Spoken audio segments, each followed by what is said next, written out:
All right, guys, this month actually marks 1 year since we released our LEGO Modular Airport series, and it's been met with wide fanfare.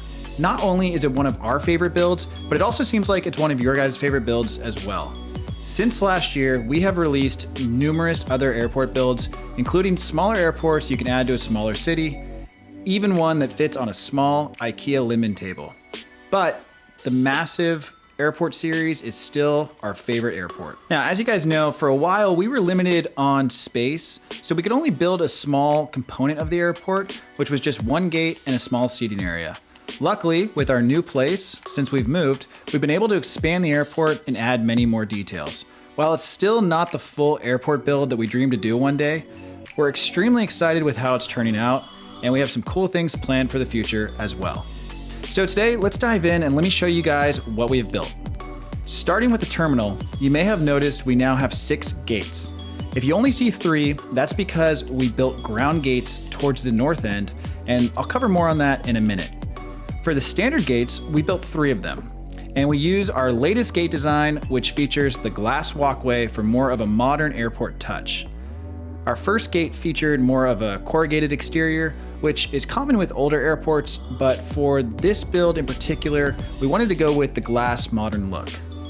Just like our other gate designs, which are fully detachable, adjustable, and accessible with the roof coming off, these also feature the same capabilities. It's just a different aesthetic, but they also attach to the airport very easily.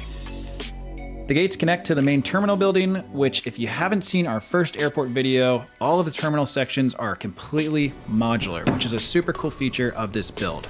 Not only are the sections modular, but the base and tops are also modular to give you full access to every floor and every interior detail. Each section snaps together with Technic pins, and the roof's attached just like real LEGO modular sets with a combination of plates and tiles to allow for easy access. What we love about this method in particular is that it has allowed us to grow the airport as we got more space, which is exactly what we initially intended to do with the design. The design allows you to make the airport as large or as small as you'd like to fit your LEGO City needs. So someday we hope to keep expanding the airport and build the entire thing once we either move again or maybe relocate the city to a bigger room if Miss AFL TV allows it. So what about the interior? Well, that's what we took so long to put together in the past few weeks and why we haven't posted any videos about it since. We added interior detail to the entire thing in every single section. It took a while, but honestly, it took the most time just waiting for the bricklink orders. In the old video, we showed you guys how the interior is laid out, including gate areas and seating areas, as well as movable walkways and other airport details, and we were sure to carry those over into this build as well. We wanted to make the airport as realistic as possible, so we made sure to add as much detail as possible. Each gate section has a boarding door, a ticket scanner, as well as a security touchpad to keep the airport secure. Additional sections, which we couldn't fit in our city yet, but are available on our website, include a check-in area, a baggage claim area, airport security checkpoint, flight displays, seating areas, ticketing kiosks, and even more. We add new stuff all the time. Which leads me back to the exterior. There's so much new exterior work added, and I'm excited to show you guys around. We have new vehicles like the baggage loader, which we just added, as well as older vehicles we released last year like the baggage tug, and we've also designed some other ones on our website. We also added our new airport lights, which we just released last month, as well as indicator lights on the roof and fence, and we added a new tarmac area with signage details and ground markings. You'll note these white areas will be stickered over soon with runway markings, but we love how it's turning out. Unfortunately, with the constraints of this room, we didn't have space for a full runway, but we were able to add gate areas, a vehicle road for airport traffic, the start of the taxiway.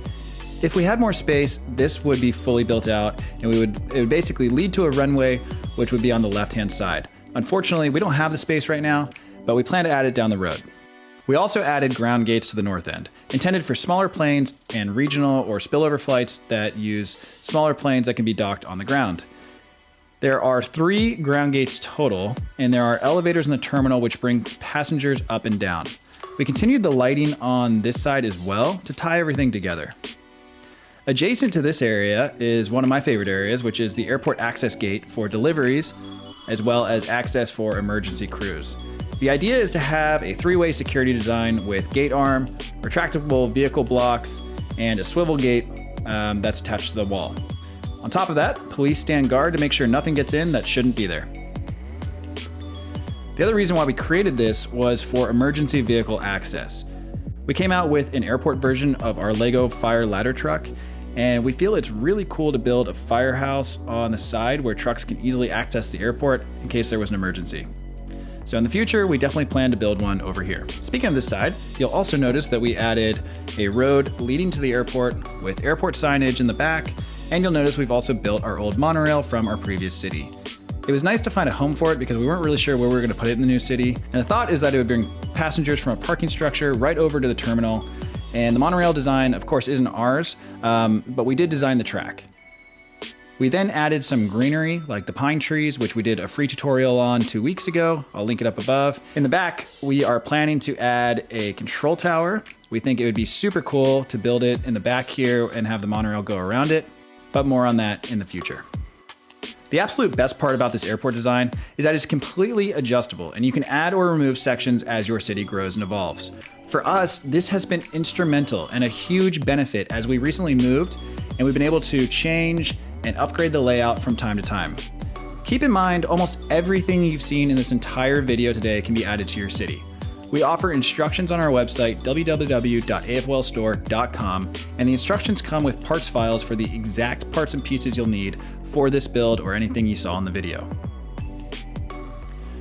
Unfortunately, we can't really give an estimate on part cost as it's completely different for everybody, and it also depends on how many sections of the airport you end up adding.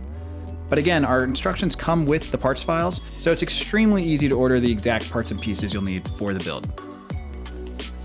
Again, it is a part-intensive build, so if you want to see how to save money on Lego, we did do a full video which you can watch here, or if you want to see our older airport video, you can watch that here.